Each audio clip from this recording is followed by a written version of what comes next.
Boa Boa noite noite, amigos. Com muita alegria, estamos aqui na live especial, na Esquina do Séria, com Marcelo Orsini e com Jader Sampaio. Com você, Jader. Boa noite, Marcelo. Boa noite, Marilda. Boa noite, Humberto, Darcy, Tatiana, que já deram boa noite para nós, Marcelo. Já estão aqui no chat. Eu quero agradecer o atendimento do nosso convite pelo Marcelo de forma tão presta, tá? De forma tão próxima. E o Marcelo, gente, é natural de Belo Horizonte. Ele é expositor e autor de obras literárias espíritas. Nós vamos conversar com ele sobre o projeto Espiritismo BH, que inclui uma web rádio, e do último livro dele, N. Wendling, Pela Vereda Mediúnica.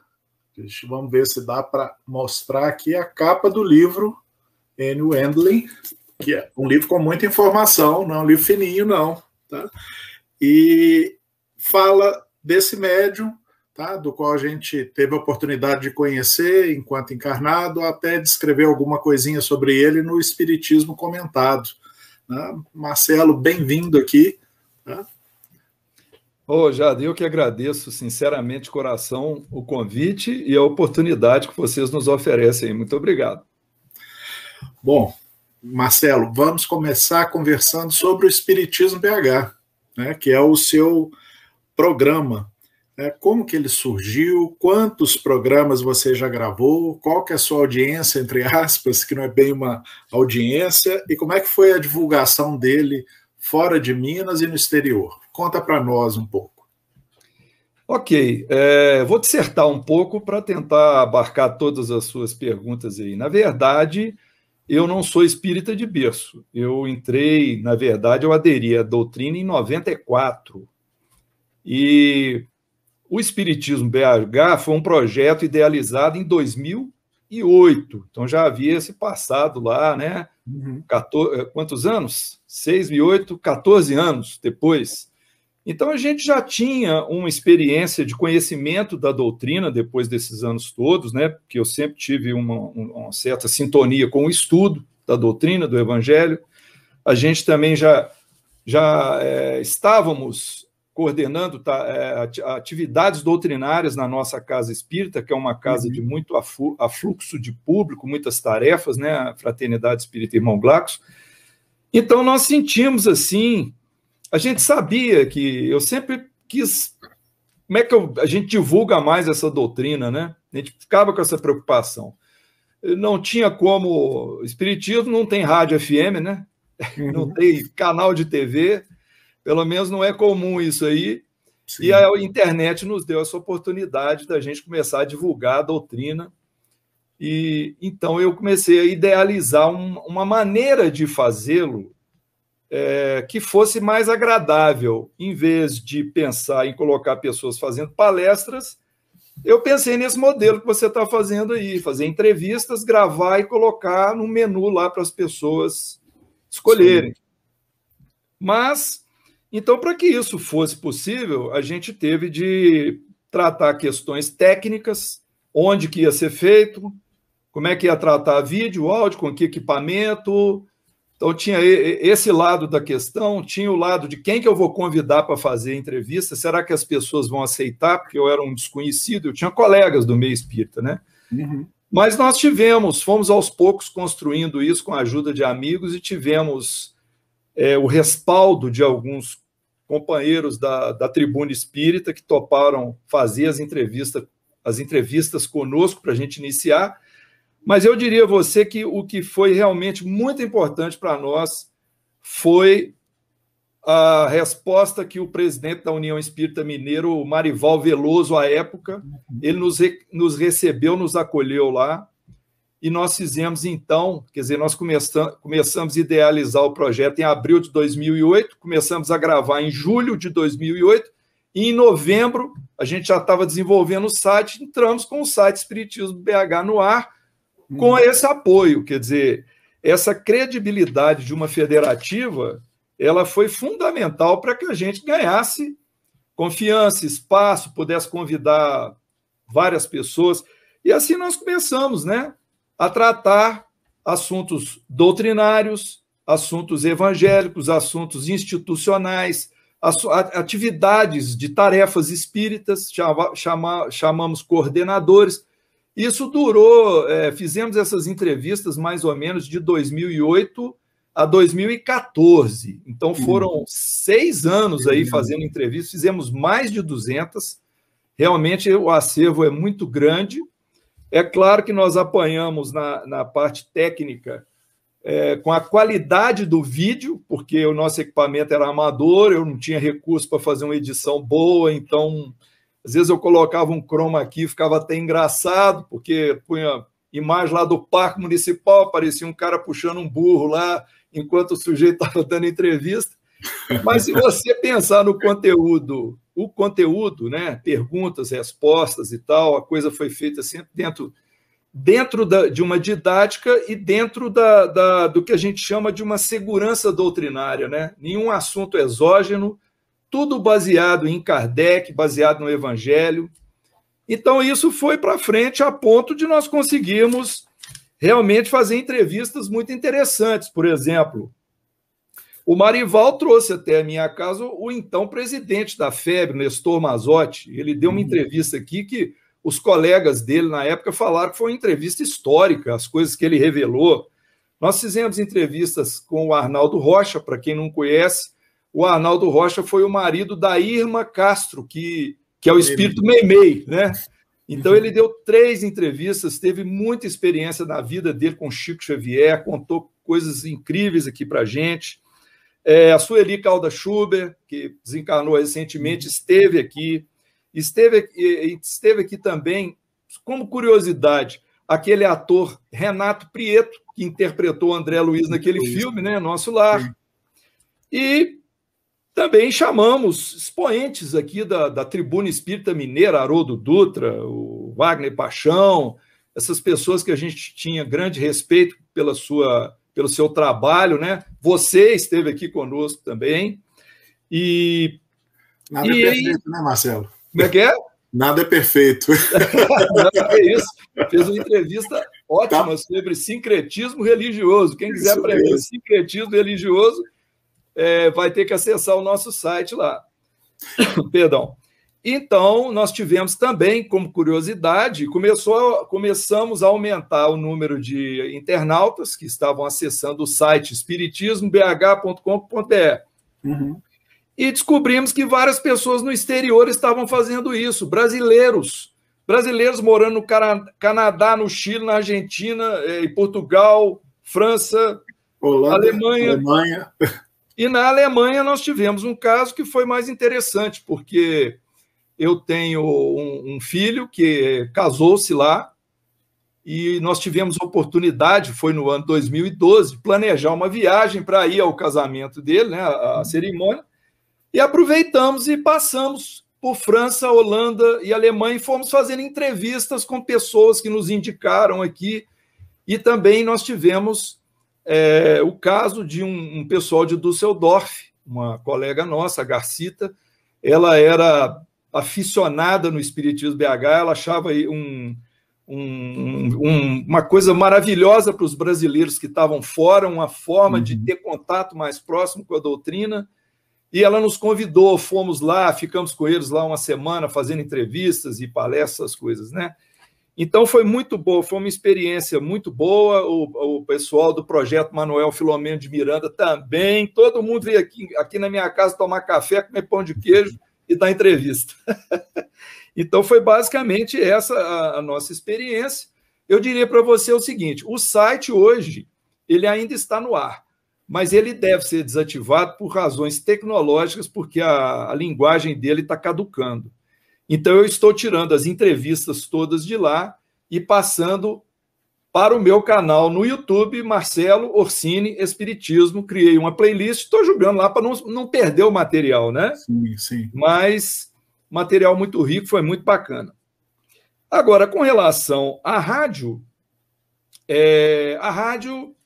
nós, em 2010, final de 2010, início de 2011, tomamos conhecimento que havia uma possibilidade de se criar uma rádio pela internet, pelo formato auto-DJ, que você aluga um provedor, você coloca todos os seus arquivos lá no servidor dele e ele toca a rádio para você. Você só fica daqui controlando os playlists, o que vem primeiro, o que não vem e tal.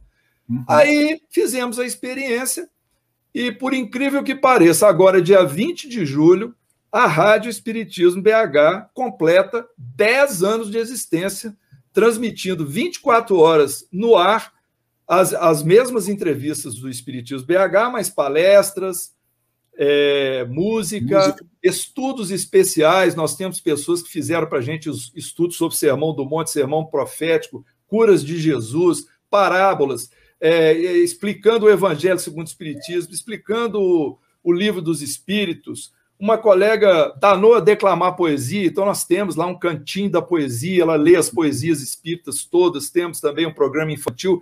Isso fica 24 horas no ar, e para que essa rádio tivesse assim, uma pinta de coisa profissional, só para a gente encerrar, nós contamos com a colaboração de vários locutores profissionais, locutores que atuam realmente. Era a Rádio Itatiaia, Solange Bastos, o Laudívio Carvalho gravou para nós, a Ana Luísa Alves, uma grande amiga que era da Rede Minas, a voz dela é a voz da rádio, né? Aquela voz suave é a voz da Ana, e o Flávio Braga, que é também de rádio até hoje. Então, essa turma ajudou a dar à rádio uma conotação de profissionalismo. E o curioso é que uma vez nós recebemos um pedido, né? Escuta, eu estou indo aí para Belo Horizonte, queria visitar a rádio, porque o pessoal tinha o conceito da estação transmitindo. Eu tive de explicar, a rádio ela está lá na nuvem, Nós apenas somos os organizadores dos arquivos, do seu conteúdo, da sua sequência. Então, basicamente, é isso aí. Eu falei tudo de uma vez, acho que eu respondi suas perguntas, né? Respondeu, metade já foi, Marcelo. Agora vem as perguntas rápidas. Mas antes, a Dalva Xavier está te mandando um abraço, que te conhece muito. Dalvinha. O Ricardo Alves da Silva, do Espírito Santo, está aqui com a gente. Muito obrigado. Carla Maria Pimentel. Adair Ribeiro Júnior, de São Paulo. Sônia Xavier, da nossa casa, do Célia Xavier. André Brasil, seu camarada. O André Brasil, nossa, ajudou a gente demais, o André, puxa vida. E a Nésia, esposa do Pedro, que também foi entrevistado pelo Espiritismo BH, falou sobre Pedro Machado? E Pedro Machado, ele mesmo. Machado, grande Pedro. E a Carla Pimentel é minha esposa, né? Ela estava numa tarefa aí lá embaixo, já se liberou da tarefa, já está aqui com a gente. Então, a minha esposa também está aqui, que é a Tatiana Giacomini. Ela também está assistindo a gente da sala. Prazer. Até que ela é na sala. Vamos lá. Bom, vamos falar agora sobre o livro, né? Enio Wendling, o Vanderlei, como o pessoal falava lá os irmãos Vanderlei. Os irmãos Vanderlei. Tá? Como que você conheceu o Enio Wendling e por quanto tempo você teve junto com ele, Marcelo? Olha, eu vou fazer uma pequena correção só para ajudar. Como o sobrenome é alemão, é Wendling, o som é V mesmo. Então, obrigado. Abrasileirado, o minerado, o pessoal fala Wendling. Se fosse em alemão, seria Wendling, né? Wendling. Eu, como disse, eu entrei para a Casa Espírita em 94, na Fraternidade Espírita Irmão Glax. O Enio já era o médium mais respeitado, era uma pessoa que eu não conhecia, realmente. E para mim era tudo novo, Casa Espírita, foi tudo um pacote só. Eu não sabia onde que eu estava me metendo, na verdade, né? A gente, quando não é espírita e adentra o meio, a gente, né? Mas eu tive os meus motivos e quando os motivos apertaram, eu entrei de cabeça. E o Enio, realmente, à medida que nós fomos caminhando na casa como simples frequentadores, depois ajudando em algumas tarefas, depois passamos a coordenação, depois assumimos departamentos, etc., até a diretoria, cheguei a ficar no conselho da casa também. O Enio sempre foi uma pessoa extremamente querida, atenciosa. É lógico que eu já o conheci numa idade mais avançada, né? Quando eu entrei para a fraternidade, A casa estava fazendo 18 anos na época, e o Enio ele tinha aquelas habilidades mediúnicas, aquelas nuances mediúnicas assim que impressionavam a gente, né? Eu até falo um pouco sobre isso no livro, porque ele às vezes chegava para a gente assim, dava um tapinha nas costas e falava uma coisa que a gente falava assim, como é que ele sabe, né? Como é que ele está sabendo essas coisas aí, né? E isso era muito comum no caso do Enio, e ele realmente atendia a todas as pessoas com muita educação, com muita devoção, sem fazer nenhum tipo de acepção dessa ou daquela pessoa, horário, ele atendia todos. E o Enio, na verdade, o Enio, como homem, eu passei a respeitá-lo depois que eu comecei a conviver com ele já há alguns anos. Aí eu comecei a perceber essas características dele como pessoa nos seus relacionamentos, inclusive familiares, e como médium, a gente só ouvia casos espetaculares, inclusive os que ele próprio contava, porque ele fazia isso durante as reuniões públicas, nos chamados relatos espirituais, às quintas-feiras à noite e às terças também. Finalmente lá era ele contando os momentos que ele desdobrava e o que ele via nos salões espirituais do Glacos. Eu tenho uma frase importante para eu citar aqui antes de você prosseguir, que Sim. O Enio sempre exerceu a mediunidade com Jesus, isso sem tirar nem pôr, e que ele foi, segundo palavras do espírito Eric Wagner, o grande disseminador da mediunidade genuína.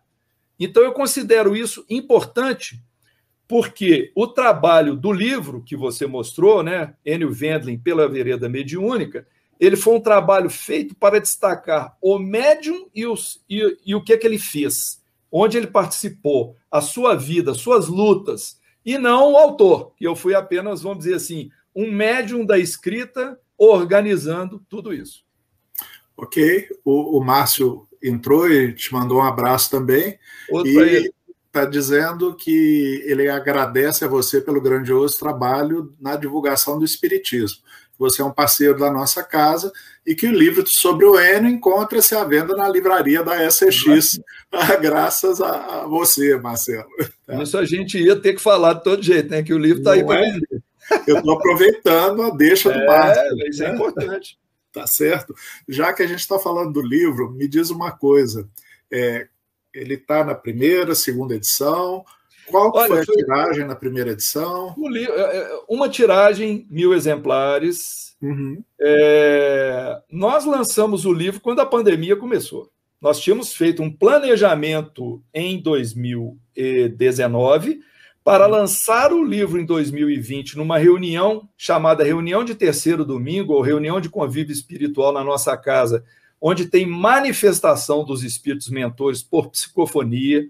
A gente pretendia fazer uma grande festa espiritual com isso, não teve jeito. Nós fizemos apenas um lançamento pela casa virtualmente. Então, o livro ele não teve a saída que a gente esperava, muito por causa disso. As livrarias todas fechadas.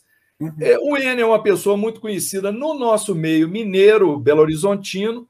Então, para isso expandir para outros estados, naturalmente, ia precisar dessas ações, da interferência de boas distribuidoras, né? Essa ação toda que você está acostumado aí. Então, ele está na primeira edição. Eu confesso a você que foi uma edição que eu arquei com ela, às minhas custas, 100%, e fiz isso com a maior satisfação. Por quê? Porque, a partir daí, eu pude pegar o produto e doar para quem eu achei que deveria. E eu distribuí essas doações nas casas pelas quais o Enio passou, à exceção da sua, que nós doamos também por amizade, e que, se precisar, a gente doa mais, porque o livro está ali para isso, é para ser passado para as casas poderem usufruir. Bom, então, o projeto que está no inicinho do livro, em que você fala do lucro ser revertido para instituições beneficentes, ainda não foi possível. Mas se for, quais instituições seriam? Essas casas todas, o Glacos, o Grupo Sheila, a Irmã Ló, o Célio Xavier, todos têm projeto social, não tem? Sim, todas essas casas têm projeto social. Tem. Então, nada mais fácil do que colocar o livro num ambiente onde o Enio é conhecido, para o livro poder sair, e isso dá para as casas esse respaldo financeiro que elas tanto necessitam para poderem cumprir as suas missões, né, no campo social. Essa foi a nossa intenção, ao mesmo tempo divulgando aí a figura do Enio e o trabalho dele no campo da mediunidade com Jesus. Ok, Marcelo. Eu li o livro, né? Até hoje de tarde ainda estava lendo o livro. Tá? Então, eu tenho aquela formação acadêmica, né? A primeira coisa que a gente olha é fonte. Né? Então, tem as fontes que foram retiradas das atas, das reuniões, das instituições, estão todas bem citadas. Agora, há uma série de fontes que você abriu aspas, fechou aspas, geralmente é o Enio falando, ou o Enio contando, tá? E aí você não coloca a fonte para nós. De onde que saiu os textos que estão, entre aspas, atribuídos ao Enio, principalmente? Olha, de uma certa forma, isso foi explicado lá na introdução do livro, quando eu falo que o material foi colhido realmente de jornais, atas, de, às vezes, livros que nós consultamos, que já tinha alguma coisa escrita, né, pelo Ranieri, por exemplo, pelo o livro do Dante Labate, obrigado, mas muita coisa foi áudio, gravado pela nossa irmã Marilda Boareto, que era companheira de tarefa do Enio, ela passou muitos anos gravando áudios com ele, e eu também. Eu fiz uma primeira entrevista com ele formal em 2010, quando nem passava pela minha cabeça nada de livro, nada disso. Mas quando chegou anos adiante, se não me engano foi 2012, está me fugindo se foi 12 ou 14, acho que foi 12. O Enio, ele, vamos dizer assim, por questões de saúde, ele tirou o pé do acelerador. Uhum. Ele não podia mais exercer a mediunidade presencial, psicografia, né, do receituário mediúnico, psicofonia dos espíritos, porque, como dizia o senhor Vieira, que foi o primeiro presidente do Glacos, ele falava assim, o Enio tem todas as nuances mediúnicas, e realmente é verdade.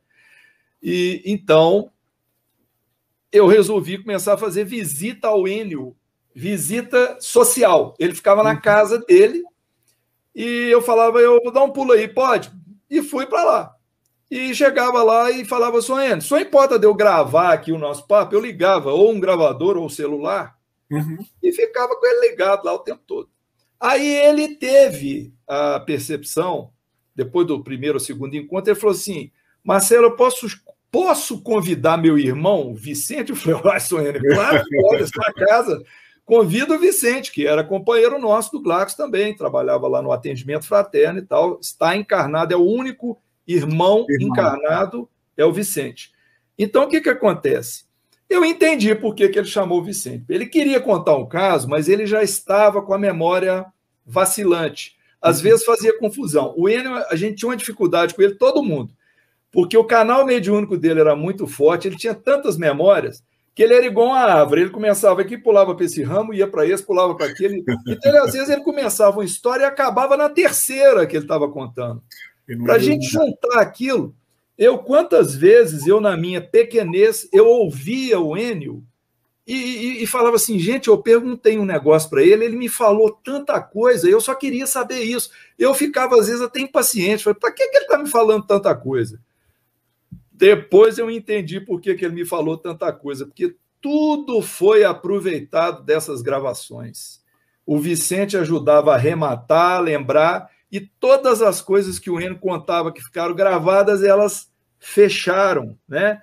E uma pessoa importantíssima nesse processo todo também, não estava presente, mas eu encontrei com ele algumas vezes e gravamos entrevista com ele também, foi o Edson Soares, o filho do Jair Soares, que era lá do Grupo Ló, ainda é do Grupo Ló, ele era da direção lá, passou um período, né, desde a juventude junto com o Enio, atuando junto com o Enio, participou do início do Grupo Sheila, não apenas na casa do pai dele, que o Grupo Sheila depois migrou-se para onde era o Centro-Oriente, o Centro-Oriente se tornou o Grupo Sheila, né? Grupo Fraternidade Espírita Irmã Sheila. Então, o Ed foi fundamental. Ele também ajudou. Então, por isso é que muitas dessas aspas eu não fiquei citando a fonte, porque são esses áudios, entendeu? 3, né? Sim. Porque são informais, senão eu ia ter que colocar áudio gravado no dia tal, sei lá.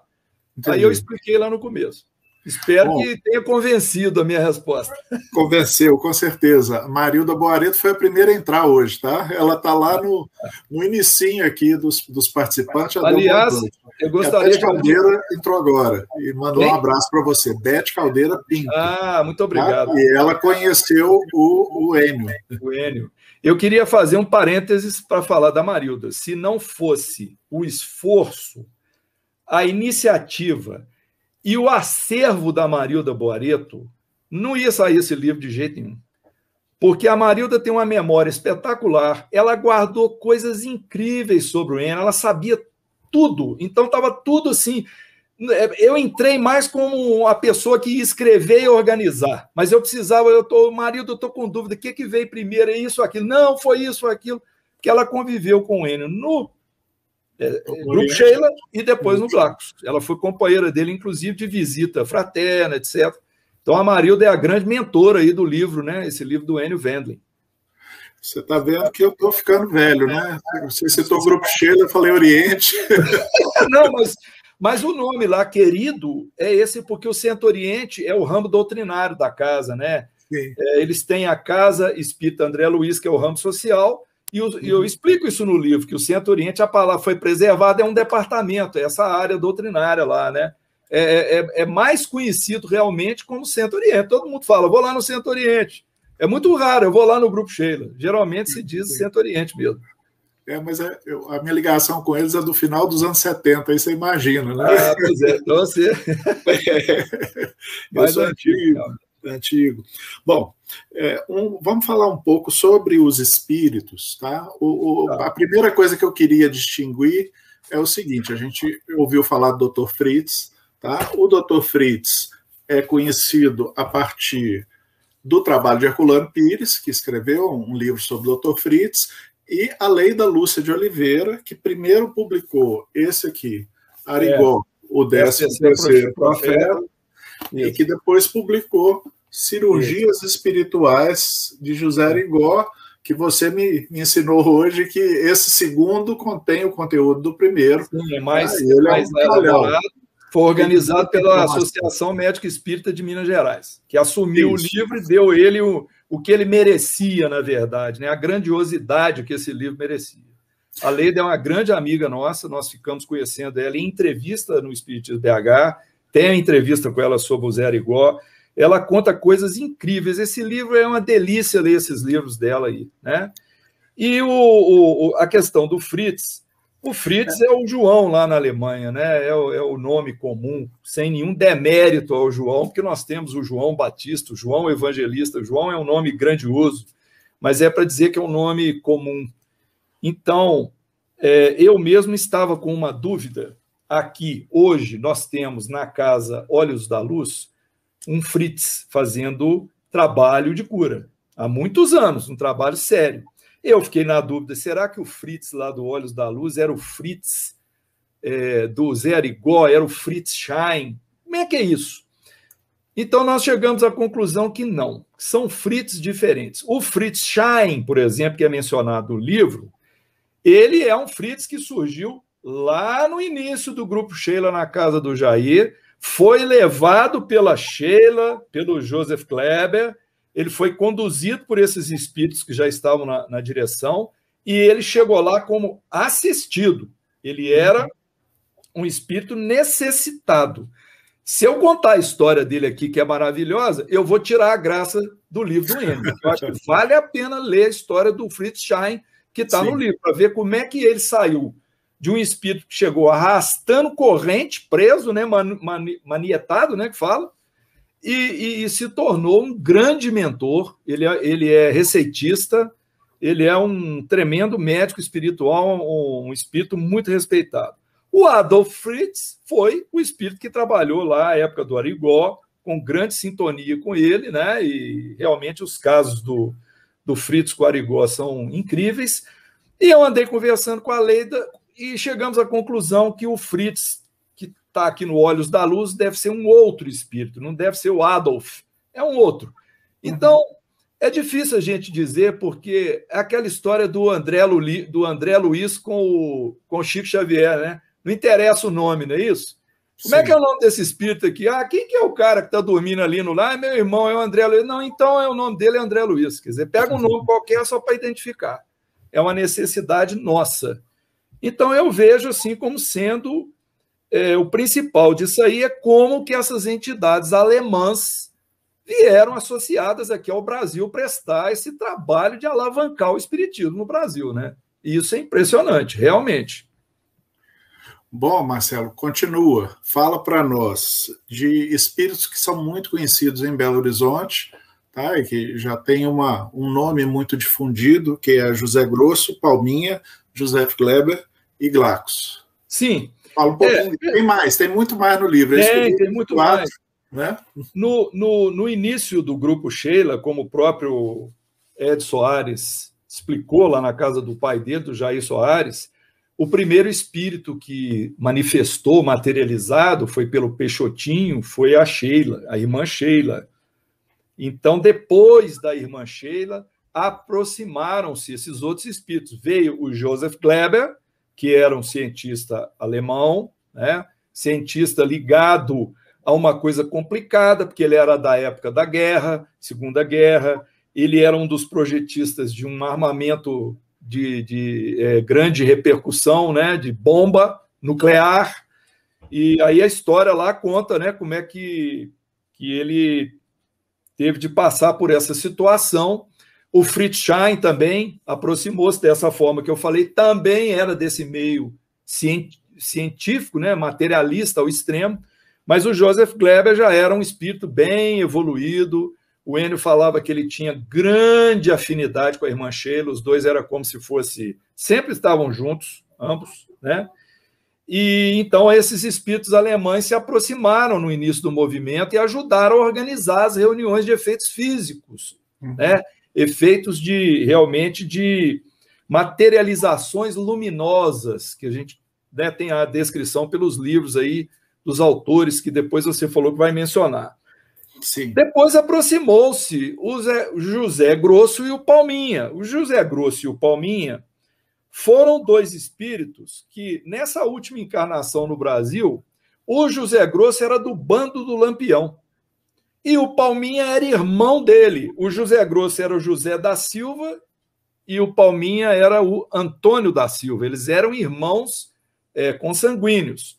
O José Grosso, ele, vamos dizer assim, ele percebeu o erro dele enquanto ele estava lá no bando do Lampião e começou silenciosamente a ajudar as pessoas que o bando do Lampião queria ir lá destruir, ele ia antes e dava uma ajudada, prevenir o pessoal, e aí ele foi realmente assassinado, foi abandonado no mato, ele teve o olho dele vazado, tanto que ele é representado com um olho furado e tal, mas é um espírito de uma bondade. Ele, na nossa casa, pelo menos, ele não é de psicografia, mas as psicofonias do José Grosso são impressionantes, e eu me recordo do Arnaldo Rocha dando entrevista aqui em casa e contando, eu não sei nem se isso que eu vou falar está numa das entrevistas que eu gravei, ou se ele contou para a gente comendo biscoito, tomando café aqui em casa, que é o dia que o Zé Grosso materializou, saiu de um paredão lá dentro do centro lá do Chico, em Pedro Leopoldo, e materializou. Ele falou assim, nossa, veio aquele sujeito toda altura, cara forte, não sei o quê, era o Zé Grosso. Então ele era um espírito assim, mas até quando vem a psicofonia, ele carrega uma voz muito grossa, né? Faz aquela risada parecendo Papai Noel, né? Mas ele é de uma delicadeza, de uma bondade. E o Palminha, idem. O Palminha também é dessa época, o início do movimento espírita, aqui em Minas, final dos anos 1940, anos 50, o Palminha, ele batia palma, né, nessas reuniões, então ele ganhou esse apelido. E o livro traz a biografia de ambos os dados que tem, né? O Zé Grosso teve encarnações em Roma, na Holanda, e também tem lá uma lista longa de detalhes sobre o Palminha. Eu apenas transcrevi o que eu achei, mas para mim o que importa é o papel deles na tarefa espírita, como que eles são orientadores, como que eles são espíritos brandos e que realmente ajudam o movimento. Eu acredito que o Zé Grosso seja um líder espiritual aí no Brasil todo, nas casas espíritas todas aí, porque não é possível que ele está só aqui em Belo Horizonte, só no nosso cantinho aqui. Claro que não, né? Sheila, Zé Grosso, Palminha, deve estar aí fazendo muitos trabalhos aí pelo Brasil afora, né? Faltou alguém? Não, o Glacos. Marcelo, eu conheci o Enio no Centro-Oriente. Eu estava acompanhando meu pai, era muito jovem, devia ter 15 anos, 16 anos, né? E era um domingo, eu me lembro, e o Enio, ele era uma reunião no Centro-Oriente em que se fazia o estudo e depois se ouvia a palavra da espiritualidade. E na comunicação eu lembro do Zé Grosso conversando com meu pai, o Enio mediunizado, o Zé Grosso conversava com o papai, Palminha conversava com o papai. Eles conversavam assim, como se fôssemos nós dois aqui, em lugares diferentes, mas em contato através do médium Enio, né?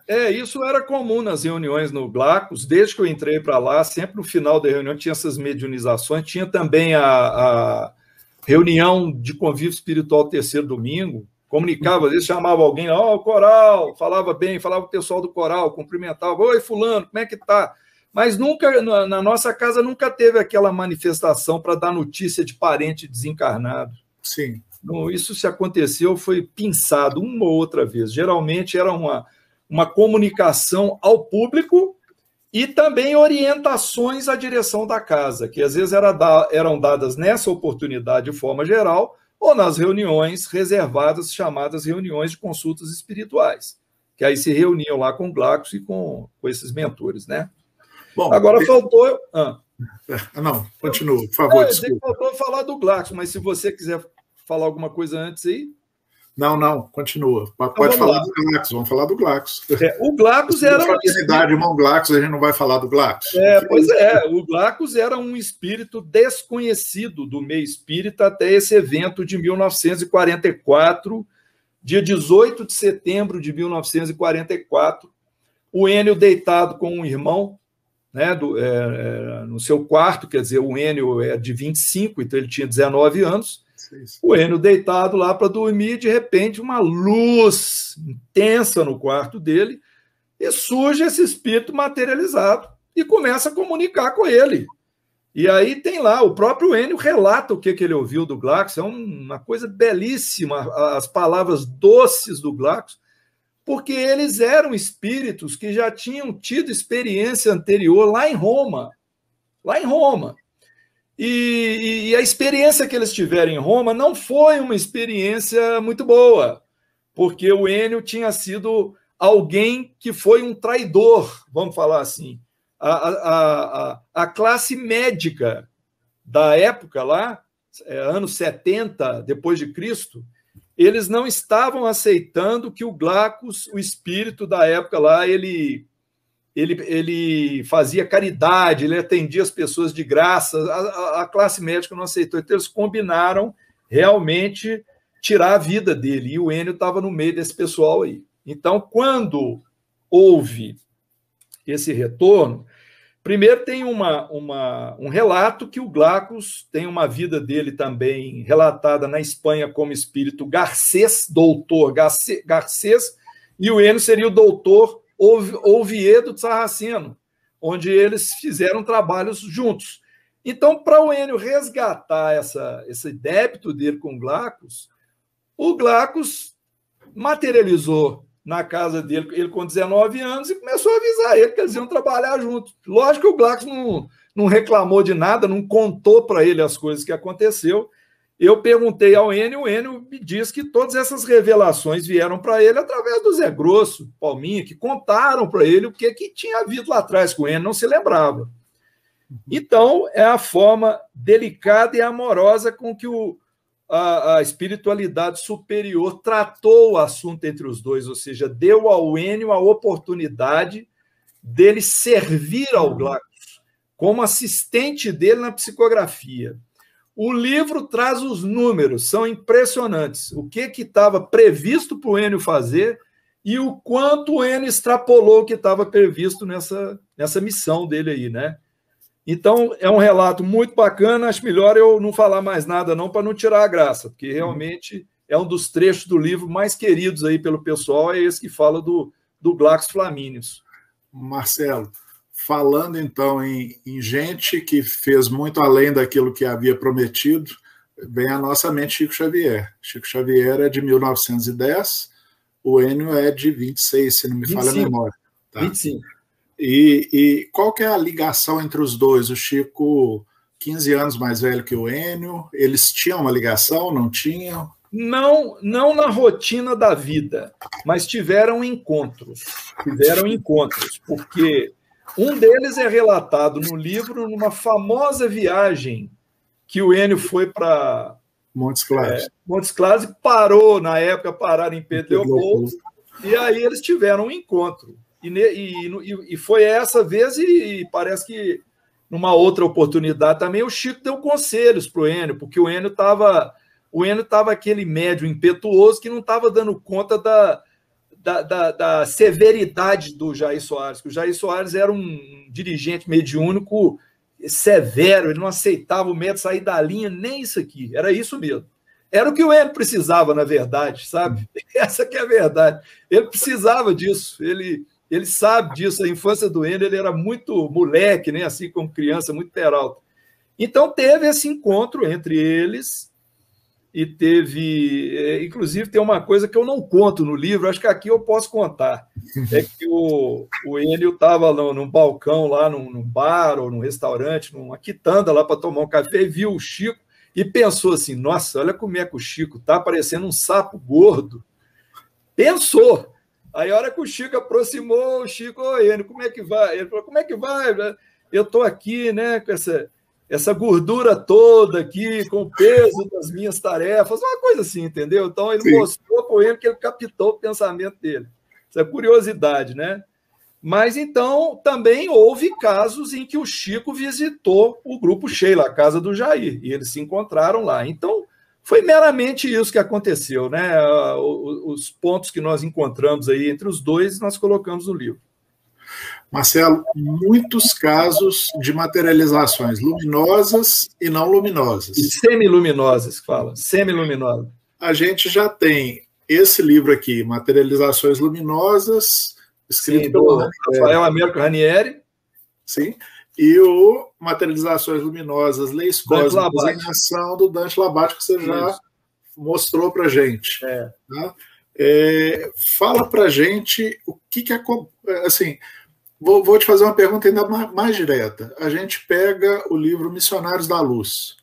Tem lá o capítulo que trata de materializações, que fala da glote materializada que os espíritos utilizavam para fazer voz direta, dá muitos detalhes. Tá? Você acha que esse capítulo estava se referindo às reuniões de efeitos físicos do grupo da fraternidade, do Enio, ou não? É genérico? A sua pergunta está bem formulada. Você acha? Então eu posso achar. Né? Achar você pode. Jamais teria certeza disso, porque eu não foi revelado. Sim. Eu acho realmente há uma grande possibilidade, porque, inclusive, o André Luiz era um dos instrutores lá na casa do Jair. Ele, por exemplo, orientou as visitas fraternas, como é que elas deveriam ser feitas. O André Luiz ajudou a criar procedimentos até estatutários, ele ditou certas coisas, procedimentos que deveriam ser feitos, né? Então, as pessoas não conhecem. A gente teve acesso a isso ao ler as atas do grupo. Que maravilha! Um grupo que reuniu e fez essas reuniões numa época que não tinha computador, que era datilografia, tinha que fazer papel carbono, errava, ficava por isso mesmo, mimeógrafo. Tudo organizado, assim, uma coisa que eu, quando fiquei com esse material aqui em casa, eu ficava até preocupado. Gente, colocaram tudo isso aqui na minha mão, isso não tem cópia. Então, a primeira providência que eu tomei, eu peguei as atas, antes de mexer, uma por uma digitalizei. Quando eu devolvi o material, eu coloquei num CD, né, que a gente fazia isso. Aqui, ó, vocês estão com as atas todas digitalizadas. Quer dizer, se perder o papel, está tudo aí. Essas atas constituem um material riquíssimo, porque é exatamente o ambiente onde estava aí o Dante, onde estava o Ranieri, que era um delegado de polícia. Você vê que ele coloca na capa do livro depoimentos de um delegado de polícia. Por que ele coloca isso? É para provar, vocês não podem desconfiar de mim, porque eu sou do bem, eu sou da delegacia, eu sou policial, eu defendo a lei, né? É uma coisa mais ou menos desse tipo. E eles, realmente, os relatos são impressionantes.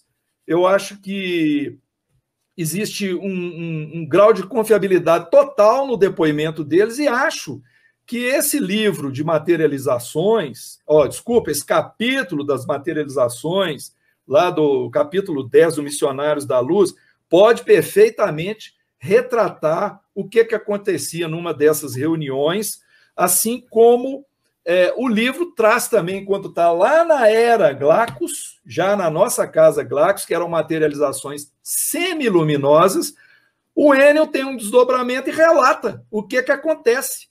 Então, eu criei dois itens. Num, eu coloquei as minhas observações, o que eu vi nos anos que eu participei. Depois, eu coloquei o Enel. Eu falava do campo material. O Enel conta o campo espiritual. Também é muito interessante. Então, essas reuniões, o próprio Enel dizia que no Glacus passaram a ser semiluminosas, porque luminosas foram com o Peixotinho e o Fábio Machado, né? Eles, sim, eram materializações que qualquer pessoa via. Se você me permitir estender um pouco aqui, materialização luminosa, né, ao alcance de qualquer pessoa, de ver, não necessariamente médiuns. No caso da minha participação, que foi modesta, que teve companheiros que participaram muito mais anos e viram muito mais coisas do que eu, mas, por exemplo, esse lance da glote era comum. O Enio numa sala adjacente, tudo no escuro, o Enio na cabine, e a gente ouvindo a voz do Palminha no teto andando para lá e para cá. O Palminha conversando com a gente. Que voz era essa do Palminha? Era a voz do Enio. Isso é que é interessante. Era a voz do Enio, como se fosse o Enio na psicofonia, e a gente não via a garganta, mas a garganta estava moldada no campo espiritual e o espírito comunicando ali, dando instruções. Uma vez, por exemplo, ele pediu, meus irmãos, o Fritz, que era o Fritz Schein, ele vai fazer uma aplicação radioativa, então todos fechem os olhos. Aí eu falava assim, mas tá tudo escuro aqui, para que você fechar os olhos, né? Mas era porque era radioativo, né? Então a gente, claro, não vou ser bobo de abrir o olho para conferir, fechava os olhos, aí nós ouvíamos um barulho que ficava atravessando o teto para lá e para cá, como se fosse aquele aparelho Magiclick, aquele acendedor de fogão, né?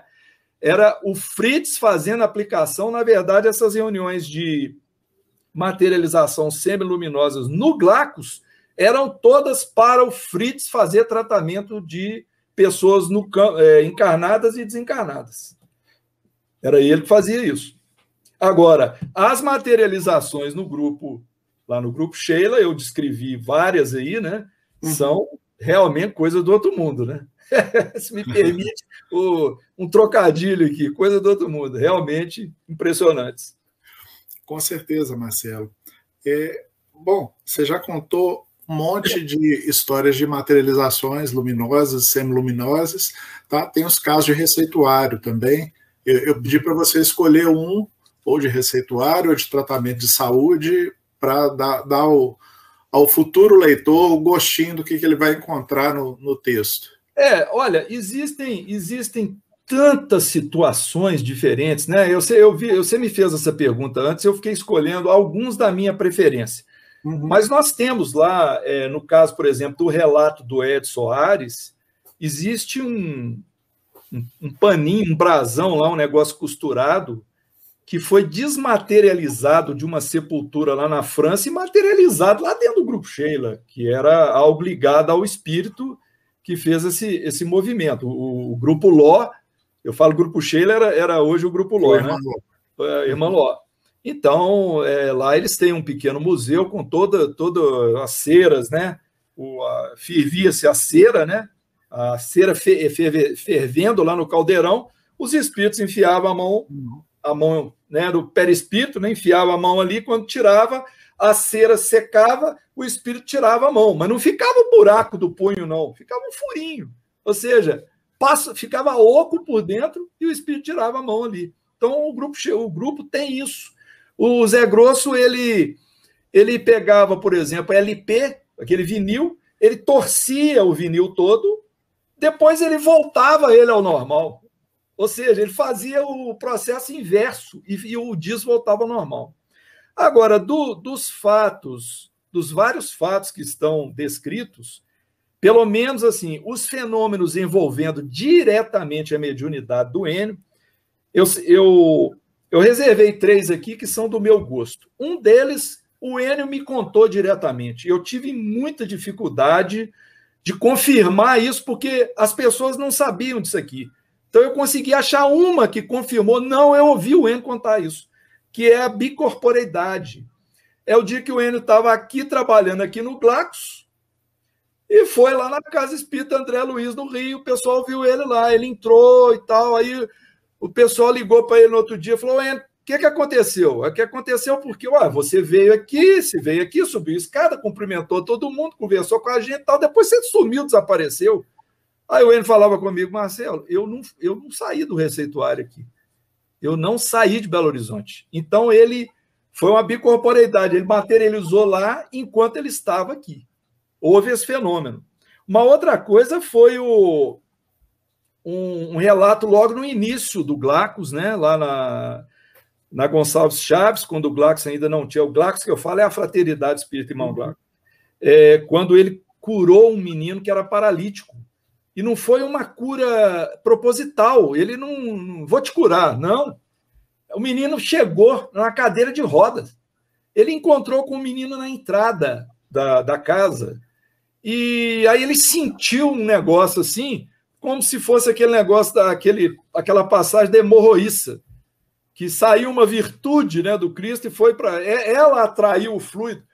O menino foi curado nessa visita dele lá na casa por um fluido que saiu do Enio.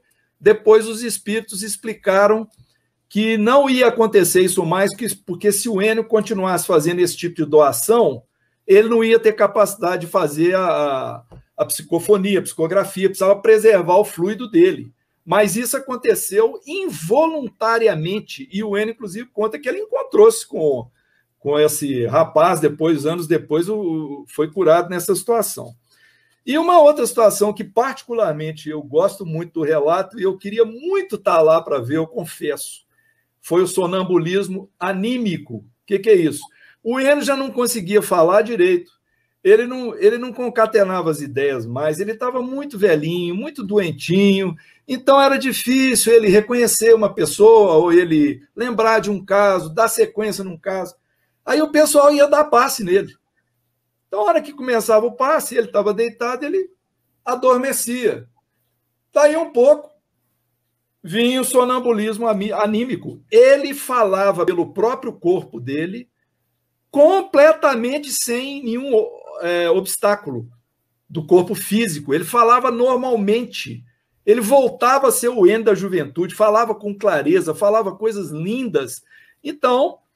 foi um caso de sonambulismo anímico, assim, que a gente lê na teoria, né? Você vai lá no Livro dos Espíritos, Livro dos Médiuns, aprende como é que é o negócio, lê os textos do André Luiz, e teve esse caso com ele aí, fantástico. E tem tantos outros lá, quem sou eu para poder... Isso aqui não resume o livro absolutamente, né, Jário?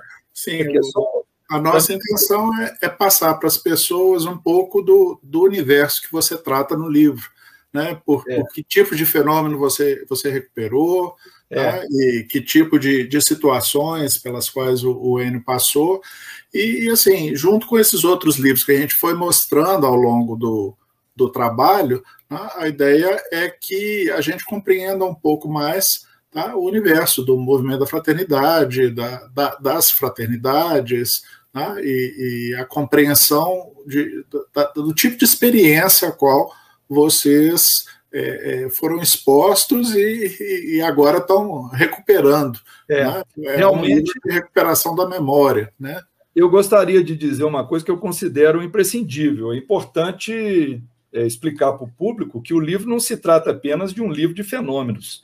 O livro mostra todas as dificuldades pelas quais o Enio passou desde a infância, como a criança que através dela aconteciam fenômenos inexplicáveis, porque tinha fenômeno de efeito físico na casa dele, roupa caindo, chamaram padre para exorcizar, fizeram o diabo a 4 lá, porque ninguém entendia nada de espiritismo, e estava acontecendo isso.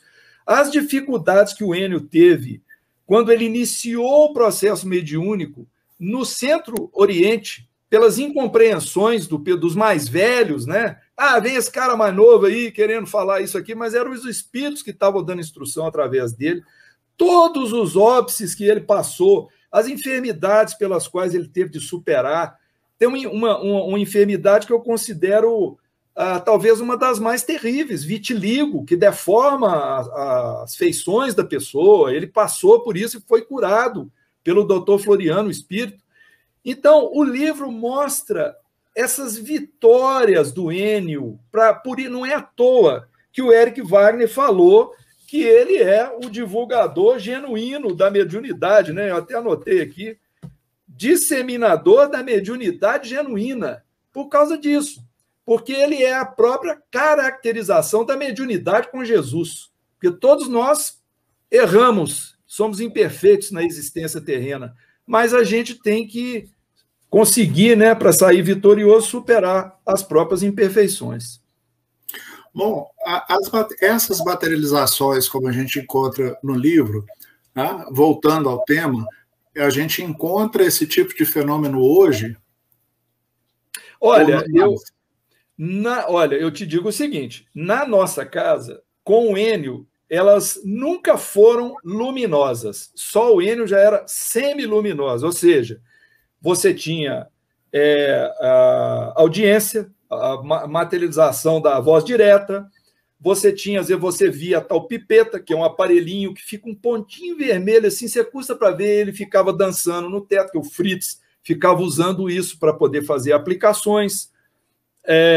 Então, esses fenômenos nós pudemos acompanhar. Muitos companheiros relataram que, às vezes, uma mão pegava, eles estavam no escuro, lá vinha uma mão lá no meio, pegava na mão deles, cumprimentava, como é que vai o nosso irmão? Os espíritos materializando, né?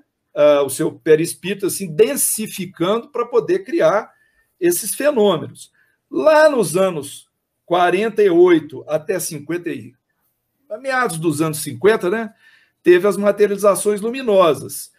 Na atualidade, eu não posso dizer o que acontece no Brasil, mas eu acredito que, se tiver, deve ser semiluminosa, porque para ter materialização luminosa, já estaria tendo um escândalo por aí, porque materialização luminosa é para valer, né? O livro traz relato do Palminha materializado carregando o irmão do Ed, até fugiu o nome dele, não sei se é Edson, me fugiu aqui, carregando Edgar Soares.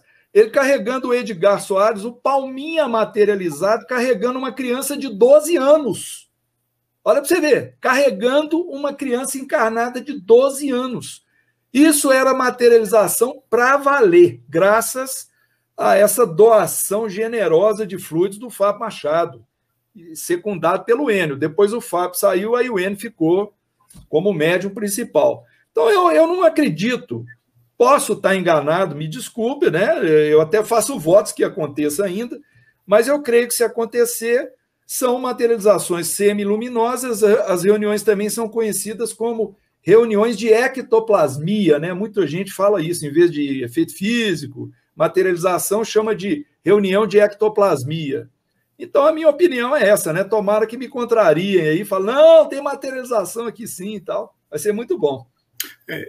A gente tem na LIP, nós recebemos um físico, que é o Ademir Xavier. O Ademir Xavier hoje está... Também estou me esquecendo aqui, Marcelo, mas num desses órgãos ligados a espaço, tá? No Brasil. Tá? Ele já pertenceu ao laboratório Synchrotron e está num desses órgãos de espaço. E ele fez um projeto utilizando aparelhagem recente que capta pequenos deslocamentos de ar, que é uma das coisas que a gente encontra descrito no livro de Missionários da Luz. Uhum. Agora, ele nunca pôde levar esse projeto para frente pela falta de lugares onde se pratique efeitos físicos, e para esse tipo de projeto que ele fez, não importa se vai ser uma materialização chamada luminosa ou não. Uhum. Tá? Se houver algum tipo de efeito físico, vai haver um deslocamento mínimo de ar e ele passa a poder verificar isso. E existe um pesquisador dos Estados Unidos, tá? Que é o marido da Julie Baichel, em que ele já fez um trabalho com infravermelho na sala, tá? E que ele fez o teste com os encarnados. Então, o infravermelho ele consegue mapear todo tipo de movimento dentro da sala. Tá? Então, ele fez com o objetivo de estudar fenômenos de efeitos físicos. E faltam médiums capazes de realizar esse tipo de fenômeno nos dias de hoje. Mas é importante dizer também o seguinte, todos esses fenômenos, eles são gerenciados, administrados pelos espíritos superiores, né, quando são assim, visando o bem da humanidade.